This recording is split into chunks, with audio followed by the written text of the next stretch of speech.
नमस्कार दोस्तों, बहुत-बहुत स्वागत है आप सबका एक बार फिर से हमारे YouTube चैनल जिसका नाम है एस्ट्रो नॉलेज में। दोस्तों, आज के इस वीडियो में हम एक 26 वर्ष युवक की कुंडली का विश्लेषण करने वाले हैं, जिन्होंने अपने बर्थ डिटेल्स मेरे साथ शेयर किए हैं और एस्ट्रोलॉजी के माध्यम से ये अपने जीवन से जुड़े हुए कुछ महत्वपूर्ण प्रश्नों के उत्तर जानना चाहते हैं। तो निश्चित ही आज इस वीडियो में मैं इनके द्वारा पूछे गए सभी प्रश्नों का उत्तर दूंगा और साथ ही साथ इनकी कुंडली का पूर्ण विश्लेषण भी करूंगा। दोस्तों, इस वीडियो को शुरू करने से पहले हर बार की तरह आप सबसे निवेदन है, यदि अभी तक आपने हमारे YouTube चैनल एस्ट्रो नॉलेज को सब्सक्राइब नहीं किया है, तो आप प्लीज इसे सब्सक्राइब कर दें और बेल आइकन को दबाना ना भूलें। साथ ही साथ दोस्तों, यदि आप सब इसी प्रकार अपनी कुंडली का विश्लेषण करवाना चाहते हैं या फिर मुझसे संपर्क करना चाहते हैं, तो स्क्रीन पर फ्लैश हो रहे व्हाट्सएप नंबर के ऊपर आप मुझसे संपर्क कर सकते हैं और ज्यादा जानकारी के लिए आप नीचे डिस्क्रिप्शन बॉक्स को भी चेक कर सकते हैं।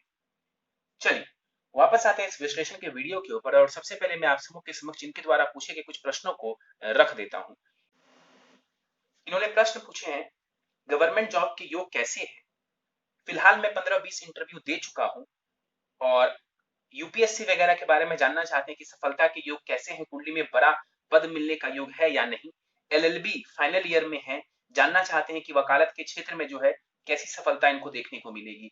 किस फील्ड में मैं अच्छा कर सकता हूं, इन्होंने पूछा है। फाइनेंशियल प्रॉब्लम्स भी हैं और कुछ पड़ोसी भी हैं जिनके साथ इनके झगड़े होते हैं, कॉन्फिडेंस वगैरह को लेकर के भी इन्होंने प्रश्न पूछे हैं। तो निश्चित रूप से इनके सभी प्रश्नों का हम एक-एक करके उत्तर देंगे आखिर में, लेकिन सबसे पहले चलते हैं इनकी लग्न कुंडली की तरफ, जो कि हमारे समक्ष, और इनकी लग्न कुंडली प्रारंभ होती है 11 नंबर से। 11 नंबर यानी कि ये कुंडली बन जाती है कुंभ लग्न की, और चंद्रमा देव देखें तो जा करके सिंह राशि में विराजमान है, यानी कि इस जातक की कुंडली बनती है कुंभ लग्न और सिंह राशि की। लग्नेश बनते हैं शनि देव और यहाँ पर शनि लग्न में ही विराजमान है। ऐसे लोगों के स्वभाव की बात करें तो कुंभ लग्न वाले लोग आशावादी होते हैं, जीवन में निरंतर संघर्ष करते हैं और संघर्ष के बाद सफलता देखने को मिलती है। हर वक्त कुछ ना कुछ इनके दिमाग में चलता रहता है और संघर्ष पथ पर ये जो है डटे रहते हैं। लग्न को देखें तो लग्न का मान 2 डिग्री का है, लग्न के पास बहुत ज्यादा बलाबल नहीं माना जाएगा। लग्नेश को देखें तो लग्न में ही बैठे हुए हैं, तो निश्चित रूप से लग्नेश का लग्न में बैठना ये बहुत अच्छी स्थिति है। यहाँ पर शनिदेव बैठ करके शश नाम का महापुरुष योग बना रहे हैं। 3 डिग्री का शनि है, बाल अवस्था का है ये शनि, तो शनि के पास बलाबल बहुत ज्यादा नहीं है, लेकिन फिर भी शनिदेव का यहाँ पर बैठना आपके लिए अच्छी स्थिति है। यहाँ पर बैठ करके शनिदेव आपको अच्छा स्वास्थ्य देने वाले होंगे, सही दिशा बताने वाले होंगे, मेच्योरिटी देने वाले होंगे। आपको शनि की दृष्टि पड़ेगी तीसरे भाव के ऊपर, नीच की दृष्टि है तो मेहनत ज्यादा करवाएंगे, मेहनत से आपको भागने की आवश्यकता नहीं है। इसके अलावा देखा जाए तो शनि की सप्तम भाव के ऊपर जो दृष्टि जा रही है, वैवाहिक जीवन में ये आपको कहीं ना कहीं विवाह को बनाए रखने में हेल्प करेगा। शनि कारक ग्रह है इस कुंडली में, तो विवाह को तोड़ेगा नहीं बल्कि बनाए रखने का काम करेगा। विवाह में विलंब की स्थिति जरूर दे सकता है शनि, लेकिन वैवाहिक जीवन में ये आपको लाभ देंगे।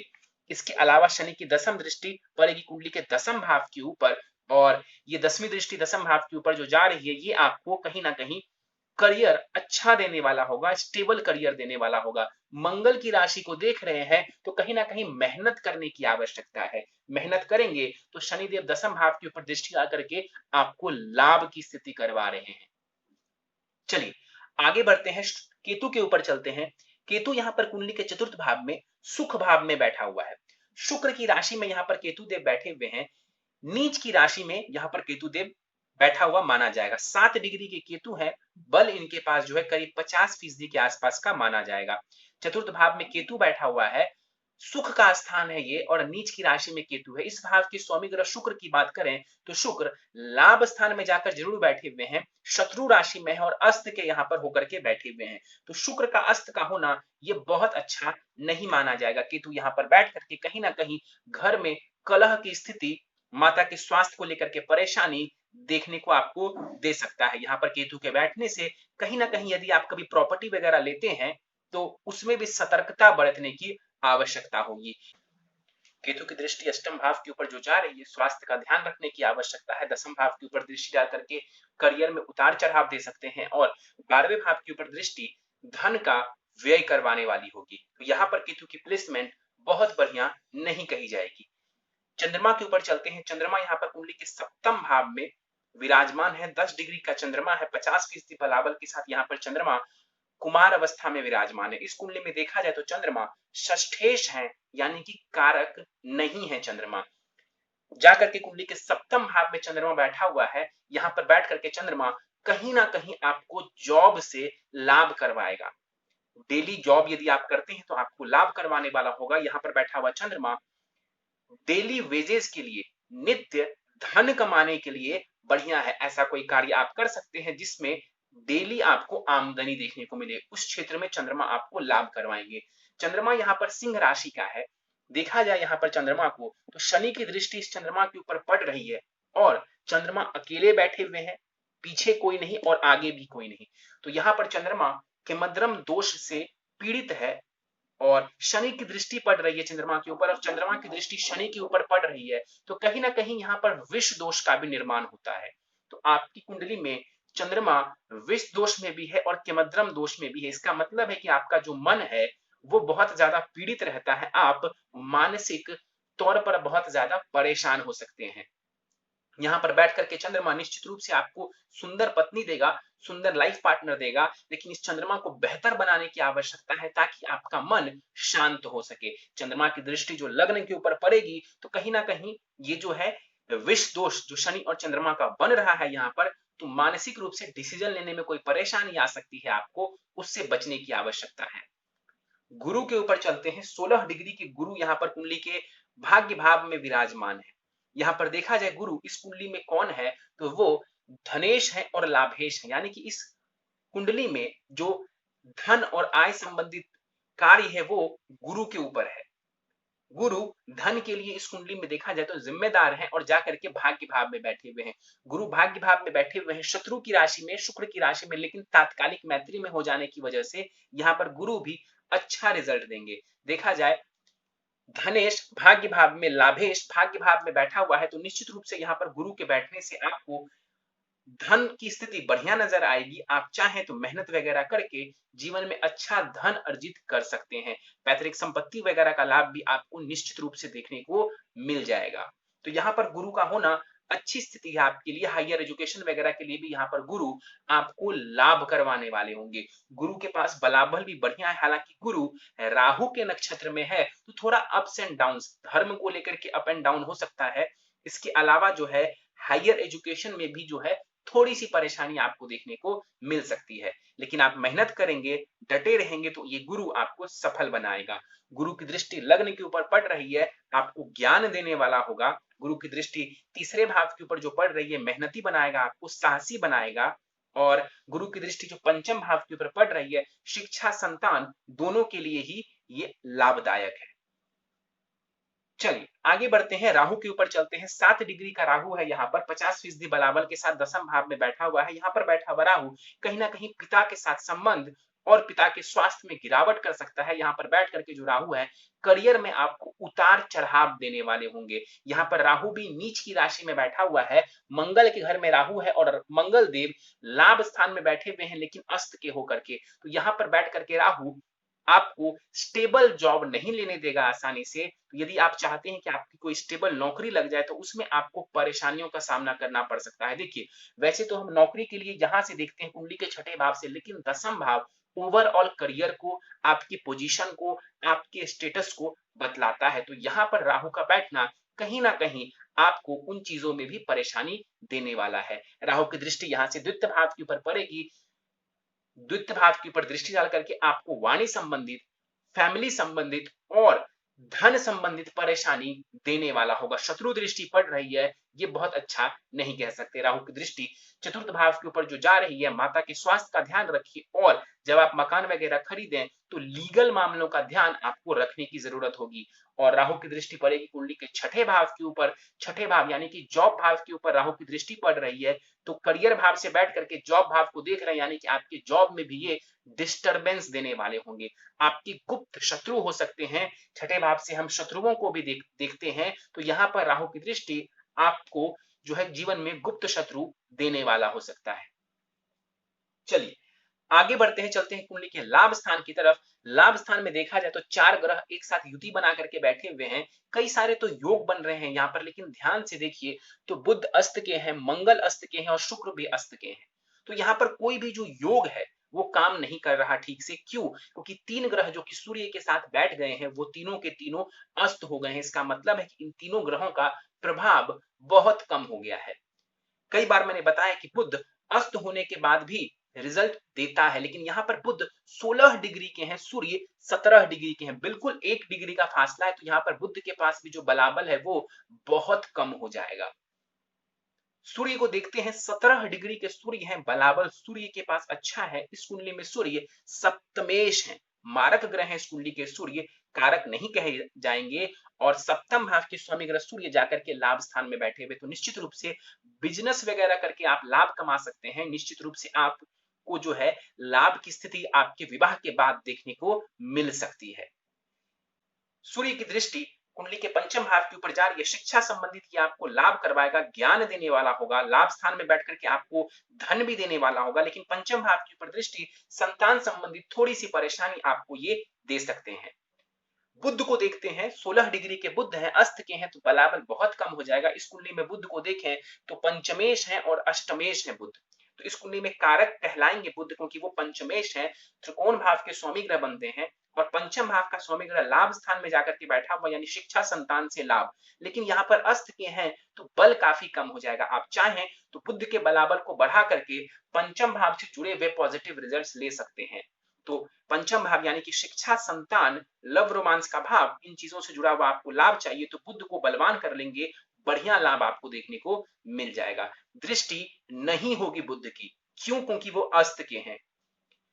मंगल को देखते हैं, मंगल यहाँ पर 16 डिग्री के साथ बैठा हुआ है, मंगल भी यहाँ पर पूर्ण रूप से अस्त माना जाएगा। इस कुंडली में मंगल देखें तो तृतीयेश है और कर्मेश है, यानी कि साहस, पराक्रम, छोटे भाई बहन, छोटी मोटी यात्राएं, कम्युनिकेशन और करियर प्रोफेशन भाव के स्वामी ग्रह बनते हैं। लाभ स्थान में जाकर के मंगल बैठा हुआ है, अग्नि राशि में है, बहुत अच्छी स्थिति में है, लेकिन अस्त का होने की वजह से रिजल्ट देने में ये बहुत ज्यादा कैपेबल नहीं है, बहुत ज्यादा कैपेबल नहीं है। तो हो सकता है तो मेहनत आपको करना ज्यादा पड़े, करियर वगैरह बनाने में आपको थोड़ी परेशानियों का सामना करना पड़े।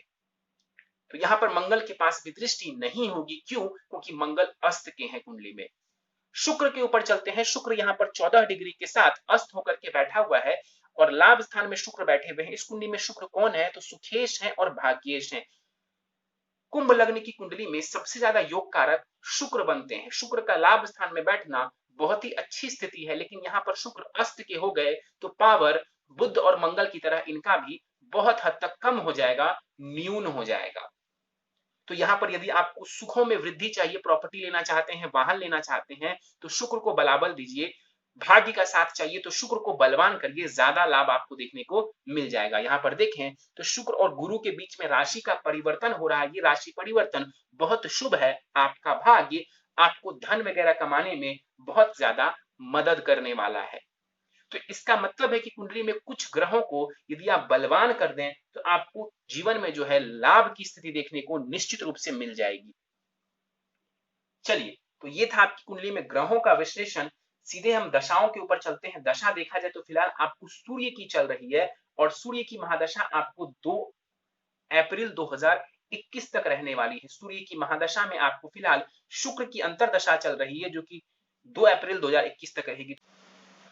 तो सूर्य की महादशा में शुक्र की अंतरदशा, देखिए मेहनत करने का समय है, मेहनत करेंगे तो इस समय का आप बढ़िया लाभ उठा सकते हैं। इसके बाद आपको चंद्रमा की दशा चलेगी। चंद्रमा की दशा आपके जॉब के लिए बढ़िया है, लेकिन चंद्रमा की दशा में हो सकता है तो आपको मानसिक परेशानी थोड़ा बढ़ जाए, तो उससे आपको बचने की जरूरत होगी। चंद्रमा को और बेहतर बनाने की आवश्यकता होगी, ताकि आपको चंद्रमा की दशा में मानसिक परेशानी ज्यादा देखने को ना मिले। चलिए, प्रश्नों को लेते हैं। आपने पूछा है गवर्नमेंट जॉब के योग। देखिए, गवर्नमेंट जॉब की जहां तक बात है तो सूर्य को देखेंगे, सूर्य की स्थिति बहुत खराब नहीं है, सूर्य की दशा भी चल रही है। परेशानी कहां है? तो परेशानी राहु की वजह से है। राहु वहां पर बैठ करके करियर, प्रोफेशन को तो खराब कर ही रहे हैं। इनकी दृष्टि जॉब हाउस के ऊपर जो पड़ रही है, ये भी कहीं ना कहीं विलंब और बाधा की स्थिति उत्पन्न कर रहा है। और अभी आपको देखा जाए तो अप्रैल 2020 तक जो है केतु की अंतरदशा चल रही थी। तो मैंने बताया है कि राहु केतु की स्थिति बहुत बढ़िया नहीं है कुंडली में, इस वजह से आपको सरकारी नौकरी वगैरह में ज्यादा लाभ देखने को नहीं मिल पाया। इसके बाद आपने पूछा है कि 15-20 इंटरव्यू दे चुका हूं, कहने का मतलब है कि आपको सफलता नहीं मिली। देखिए, निश्चित रूप से आपको सफलता नहीं मिल पाई, लेकिन मैं आपको कहूंगा कि प्रयास जारी रखिए। अब आपने बताया नहीं कि आप किस क्षेत्र में इंटरव्यू दे रहे थे, आगे हम इसकी चर्चा करेंगे। आईएएस एग्जाम में सफलता के योग कैसे हैं? देखिए, आईएएस एग्जाम में सफलता के योग बहुत ज्यादा अच्छे नहीं नजर आ रहे हैं। दसम भाव में राहु का यहाँ पर बैठना, छठे भाव के ऊपर राहु की दृष्टि का पड़ना, और कहीं ना कहीं देखा जाए आपकी कुंडली में तो पंचमेश बुध का यहाँ पर अस्त का होना अच्छा नहीं माना जाएगा। तो आईएएस वगैरह के योग बहुत ज्यादा अच्छे हम नहीं कह सकते। बड़ा पोस्ट मिलने के योग कैसे है कुंडली में? राहु को थोड़ा ठीक कर लेंगे या मंगल को बलवान कर लेंगे तो बड़े पोस्ट मिलने के चांसेस बढ़ जाएंगे, नहीं तो परेशानी देखने को मिलेगी। देखिए, मैंने आपको बताया था जब राहु के ऊपर मैं था तो मैंने बताया था कि राहु केतु आपको स्टेबल नौकरी नहीं लगने देंगे। ये लाइन मैंने 2-3 बार इस्तेमाल किया है, आप चाहें तो देख सकते हैं और सुन सकते हैं। इसका मतलब है गवर्नमेंट जॉब जो है वो स्टेबल नौकरी हो जाएगी। तो यहां पर बैठा हुआ राहु आपको स्टेबल नौकरी आसानी से नहीं देगा। सूर्य की दशा आपकी निकल चुकी है करीब 5 वर्षों के लिए, निकल चुकी है 5 वर्ष, 1 वर्ष का समय करीब बचा हुआ है उससे भी कम का।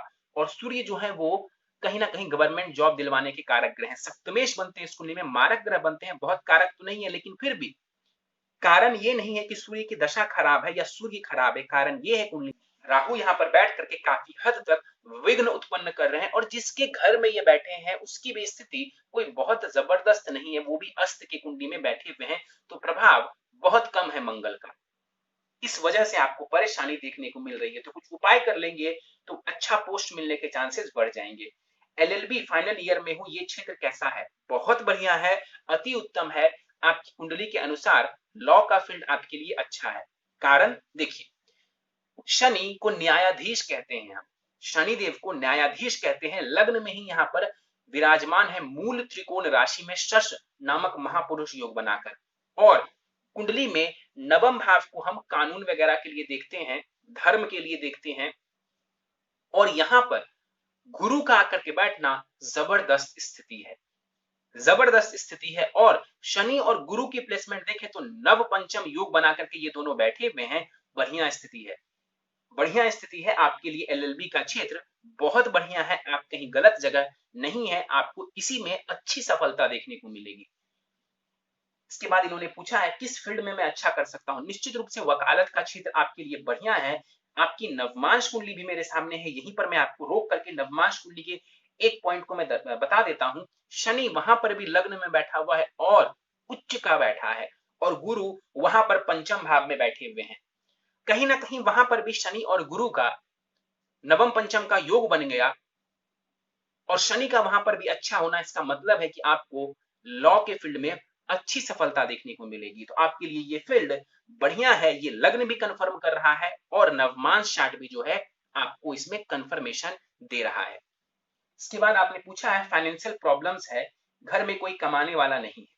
निश्चित रूप से यहाँ पर राहु की दृष्टि थोड़ी सी परेशानी करती हुई नजर आ रही है, लेकिन आप धन कमा पाएंगे। गुरु बढ़िया है आपकी कुंडली में, आज नहीं तो कल, थोड़ा समय लग सकता है लेकिन आपके पास धन आएगा निश्चित रूप से। इसके बाद देखा जाए तो आपने पूछा है माता पिता बीमार रहते, मैंने बताया था केतु और राहु की वजह से ऐसी स्थिति बनती हुई नजर आ रही है। पड़ोसियों से भी झगड़े होते हैं, विघ्न होते हैं। देखिए, पड़ोसी यानी कि कहीं ना कहीं शत्रु हो गए आपके लिए वो भी। तो देखा जाए तो कुंडली के छठे भाव से हम शत्रुओं को देखेंगे, उसके स्वामी ग्रह चंद्रमा बनते हैं और चंद्रमा के ऊपर शनि की दृष्टि है, तो आपको इससे मानसिक परेशानी होती है। ठीक, अब छठे भाव को देखिए तो मैंने बताया था कि राहु की दृष्टि पड़ रही है छठे भाव के ऊपर, ये कहीं ना कहीं आपको छिपे हुए शत्रु दे सकते हैं जीवन में। और यदि आप कहीं पर जॉब भी करेंगे तो वहां पर भी ऐसे कुछ लोग होंगे जो कि आपके कॉम्पिटिटर्स होंगे, जो आपसे जलेंगे, जो आपसे जलेंगे निश्चित रूप से, चाहे आपके सामने बोल करके वो इसको सिद्ध करें, नहीं तो मन ही मन आपसे वो जलते रहेंगे। तो ऐसी स्थिति बनती हुई नजर आ रही है, उसके ऊपर आपको ज्यादा परेशान होने की आवश्यकता नहीं है। आप अपनी कुंडली को बलवान कर लीजिए, आपका कोई बाल विवाह का नहीं कर पाएगा। कॉन्फिडेंस की कमी, देखिए यहां पर मैंने बताया कि सूर्य को देखा जाए तो कहीं से भी सूर्य खराब नजर नहीं आ रहे, अग्नि तत्व की राशि में जाकर के बैठे हुए हैं, बलाबल बहुत अच्छा है सूर्य के पास। किसी भी नेगेटिव ग्रह की, चाहे शनि हो, राहु हो, केतु हो, किसी की भी दृष्टि सूर्य के ऊपर नहीं है। फिर क्या कारण है कि आपका आत्मविश्वास कम है? नवमांश कुंडली इसके ऊपर बहुत अच्छे से बता रही है कि वहां पर सूर्य राहु के साथ जाकर के बैठे हुए हैं। ग्रहण दोष आपके D9 चार्ट में बना हुआ है। और नीचारोही है सूर्य वहां पर। तो D9 चार्ट की बात बता रहा है कि आत्मविश्वास की कमी आपको देखने को मिलेगी। चलिए, इसके बाद इन्होंने पूछा, पहले मैं मंदिर जाता था, पूजा पाठ करता था, पर अब मेरा मन नहीं लग रहा। चंद्रमा के मध्यम दोष में पीड़ित है, कभी किसी चीज के ऊपर आपका मन करेगा तो कभी किसी कार्य को करने में आपका मन नहीं करेगा। इसके अलावा मैंने बताया था, गुरु यहाँ पर बैठ करके आपको धार्मिक प्रवृत्ति का बनाता है, लेकिन गुरु यहाँ पर राहु के नक्षत्र का है, तो कहीं ना कहीं उतार चढ़ाव की स्थिति देखने को मिल सकती है। मन अशांत रहता है, कारण है चंद्रमा, विष दोष भी है और केमद्रम दोष भी बना हुआ है कुंडली में। इस वजह से आपका जो मन है वो शांत नहीं रह पाता। इसके बाद इन्होंने पूछा है, क्या मैं घर और जमीन ले पाऊंगा? बिल्कुल ले पाएंगे, लेकिन थोड़े विलंब से। कारण है वहां पर केतु का नीच की राशि में बैठना और इस भाव के स्वामी ग्रह शुक्र का अस्त का होकर के लाभ भाव में बैठना। तो आप लेंगे तो जरूर, लेकिन इसमें विलंब लग सकता है। विदेश जाने के योग कैसे हैं? देखिए, विदेश आप जाना चाहते हैं, आप जा सकते हैं, लेकिन विदेश जाकर के बसना चाहें, इसके योग बहुत जबरदस्त नजर नहीं आ रहे। आप विदेश जाना चाहते हैं, आप जा सकते हैं, उसमें कोई बुराई नहीं है, लेकिन विदेश जाकर के बहुत अच्छा कार्य हो जाएगा, इंडिया में नहीं होगा, ऐसा हम नहीं कह सकते। ऐसा नहीं कह सकते। आप यहीं पर रह करके वकालत में कार्य करिए, आपको सफलता प्राप्त होगी। विदेश वगैरह की ढेर सारी यात्राएं आप करने वाले होंगे, उसके योग हैं आपकी कुंडली में। पढ़ाई का मन नहीं होता है, इन्होंने बताया है। बुध अस्त के हैं, चंद्रमा कंसंट्रेशन को वीक कर दे रहे हैं, तो निश्चित रूप से पढ़ाई का मन नहीं करेगा आपका। पढ़ने में मन, देखिए, पढ़ते हैं तो बुद्धि से पढ़ते हैं, लेकिन जब मन एकाग्र होगा तभी तो आप पढ़ पाएंगे सही से। तो मन का कारक ग्रह कौन है? तो चंद्रमा। और चंद्रमा कैसे हैं? तो पीड़ित है। इस वजह से कंसंट्रेट नहीं हो पाते हैं आप, और शिक्षा में भी बाधा उत्पन्न होती हुई नजर आ रही है। घर से दूर जाना कैसा रहेगा मेरे लिए? आप घर से दूर जा सकते हैं, इसमें कहीं कोई परेशानी नहीं है। घर से दूर जाना चाहते हैं, आप जा सकते हैं। चलिए, ये था आपके प्रश्नों का उत्तर। उपाय पर जाने से पहले आपकी नवमांश कुंडली मेरे समक्ष है, कुछ पॉइंट्स में नवमांश कुंडली की आपके समक्ष रख देता हूं। आपकी नवमांश कुंडली तुला लग्न की बनती है, शनि लग्न में ही उच्च का बैठा हुआ है, गुरु पंचम भाव में बैठे हुए हैं, अच्छी स्थिति है, मैंने बताया था। चंद्रमा दसम भाव में बैठा हुआ है स्वग्रही होकर के, तो चंद्रमा बेहतर हो रहा है आपका D9 चार्ट में, ये अच्छी स्थिति है। इसके अलावा देखा जाए तो मंगल की स्थिति भी बढ़िया हो रही है। सूर्य वहां पर मुझे बहुत डाउन नजर आ रहे हैं। बुध भी अपनी मूल त्रिकोण राशि में बैठे हुए, लेकिन सूर्य वहां पर मुझे विशेष रूप से डाउन नजर आ रहे हैं। तो सूर्य से जुड़ा हुआ उपाय करना आपके लिए जरूरी है। और ये कारण कि सूर्य की महादशा ने भी आपको जॉब क्यों नहीं दिया, एक तो सूर्य इस कुंडली में कारक नहीं है, और जो सूर्य यहाँ पर बहुत बलवान नजर आ रहे हैं वो नवमांश कुंडली में राहु के साथ जाकर के विराजमान है और नीचारोही है। नीचारोही का मतलब कि वो वहां पर जो है कन्या राशि में जाकर के बैठे हुए हैं। चलिए, उपाय के ऊपर चलते हैं। कुछ उपाय यदि आप कर लेते हैं, 4 से 5 उपाय, निश्चित रूप से आपकी कुंडली के ज्यादातर ग्रह आपके फेवर में आ जाएंगे और 6 महीने से साल भर में आपको बढ़िया लाभ देखने को मिलेगा। चलिए, उपाय आप नोट डाउन कर लीजिए। प्रथम उपाय है आपके लिए, पन्ना रत्न आपको धारण करना चाहिए। बुध का रत्न है, अभी आप शिक्षा ग्रहण कर रहे हैं और कहीं ना कहीं आप बुध को बलवान करिए। फिलहाल वैसे तो इस कुंडली में देखा जाए तो बुध, शनि और शुक्र के रत्न धारण किए जा सकते हैं निश्चित रूप से, लेकिन फिलहाल आपको बुध यानी कि बुध का रत्न पन्ना धारण करना चाहिए, ताकि आप ध्यान से कार्य कर सकें, फोकस्ड रूप से कार्य कर सकें, आपकी बुद्धि कुशाग्र हो सके और आपको लाभ मिल सके। तो एक पन्ना धारण करिए, करीब 7 रत्ती का पन्ना चांदी की अंगूठी में जड़वा करके दाहिने हाथ की सबसे छोटी उंगली में शुक्ल पक्ष के बुधवार के प्रातः काल को। अगला उपाय है आपके लिए, नित्य हनुमान चालीसा का आपको पाठ करना चाहिए। साथ ही साथ नित्य ओम सोम सोमाय नमः चंद्रमा का मंत्र है, इसके 3 माला जाप आपको कम से कम नित्य करने चाहिए। आप चाहें तो 5 या 10 माला जाप भी कर सकते हैं। हर सोमवार शिवलिंग के ऊपर जल दूध से अभिषेक करेंगे, संभव होगा तो महामृत्युंजय मंत्र से जो है आप अभिषेक करें। नित्य भगवान सूर्य को अर्घ दें, वहीं पर खड़े होकर के गायत्री मंत्र का जाप करें कम से कम 21 बार। और आखिरी उपाय आपके लिए, गणेश जी की यथासंभव पूजा आराधना करें, आपको बहुत लाभ देखने को मिलेगा। गणेश जी की पूजा आराधना करेंगे, बहुत ज्यादा लाभ की स्थिति देखने को मिल जाएगी आपको, और जीवन में आप तरक्की जरूर कर पाएंगे। चलिए, तो दोस्तों ये था इस 26 वर्ष युवक की कुंडली का विश्लेषण। मुझे उम्मीद है कि आपको हमारा यह कुंडली विश्लेषण का वीडियो पसंद आया होगा। यदि वीडियो पसंद आया तो आप इसे लाइक करें, शेयर करें। अभी तक आपने हमारा YouTube channel astro knowledge subscribe नहीं किया है तो आप प्लीज इसे सब्सक्राइब कर दें और बेल आइकन को दबाना ना भूलें। साथ ही साथ दोस्तों, यदि आप सब भी इसी प्रकार अपनी कुंडली का विश्लेषण करवाना चाहते हैं या फिर मुझसे संपर्क करना चाहते हैं, तो स्क्रीन पर फ्लैश हो रहे व्हाट्सएप नंबर के ऊपर आप मुझसे संपर्क कर सकते हैं। और ज्यादा जानकारी के लिए आप नीचे डिस्क्रिप्शन बॉक्स को भी चेक कर सकते हैं। इस वीडियो में फिलहाल इतना ही दोस्तों। आप सबका बहुत बहुत धन्यवाद।